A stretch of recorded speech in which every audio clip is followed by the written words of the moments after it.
Herkese merhabalar arkadaşlar. Bugün pozitif düşünmekten bahsedeceğiz. Hani böyle aklınıza şeyler gelsin. Eskiden daha çok olurdu işte pozitif düşün, mutlu ol falan. Bunlar 2008 yılındaki Amerika'daki büyük krizden sonra iyice patlamıştı. Çünkü o dönem işten ayrılan, atılan, Wall Street'te çalışan, finansta çalışan birçok insanın böyle bir şeye ihtiyacı vardı. Bu da yeni bir ekonomi doğurmuştu. Pozitif düşünme ekonomisi, ama pozitif düşünmek tek başına bir işe yaramıyor maalesef.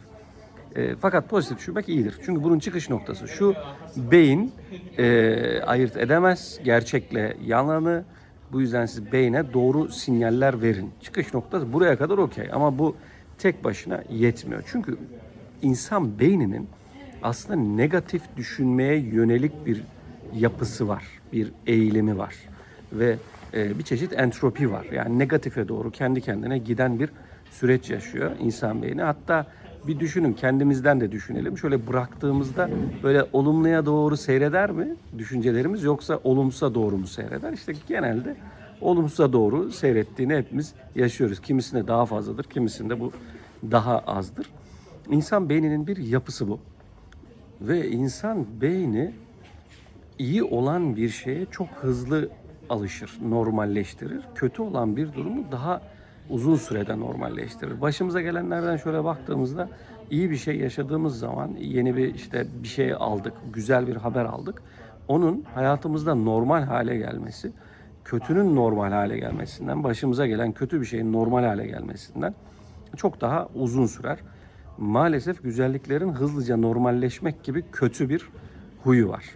Tabii bunun belki de temelinde şey de yatıyor. Yani insanoğlu zarardan, kötülüklerden kaçmayı her zaman fırsatlara karşı hareket etmenin daha önünde tutmuştur. Bu belki binlerce yıllık bir deneyimin ürünüdür, ama her zaman için riskler, tehlikeler önlemek, fırsatları yakalamanın hep bir önüne geçmiştir. Şimdi bu pozitif düşünmenin bir faydası yok mu araştırmalarında aslında tek başına çok fazla bir faydası olmadığı ortaya çıktı. 2003 yılında Sosyal Psikoloji dergisinde yayınlanan bir makaleye göre bir çalışma yapıldı. Ve bu Peter ve McCullough olması lazım. Bunların yaptığı bu çalışmaya göre 3 grup insan 10 hafta boyunca onlardan bir şey istendi. Dendi ki birinci gruba güzel olan gratitude, böyle size minnettarlık oluşturan güzel şeyleri yazın. İkinci bir gruba nötr, normal olayları yazın, başınıza gelen. Üçüncü bir gruba da başınıza gelen kötü şeyleri yazın dendi.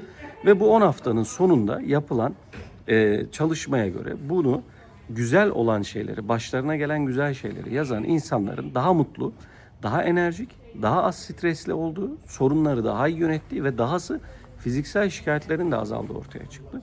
Demek ki sadece pozitif düşünmek değil, aslında pozitif bir şekilde güzel başımıza gelenleri yazmak çok önemli. Bunun doğru bir etki oluşturduğu bu ispatlanmış durumda. Ama insanoğlu genelde olumsuzu yazmayı, mesela geri dönüşüm yaparken, geri feedback verirken, geri bildirim yaparken de genelde olumsuz bildirimleri yaparız. Kültürümüzde veya ne bileyim işte insanoğlunda olumluyu geri bildirmek çok daha azdır yani. Şikayet etmek, teşekkür etmekten çok daha kolay gelir bize.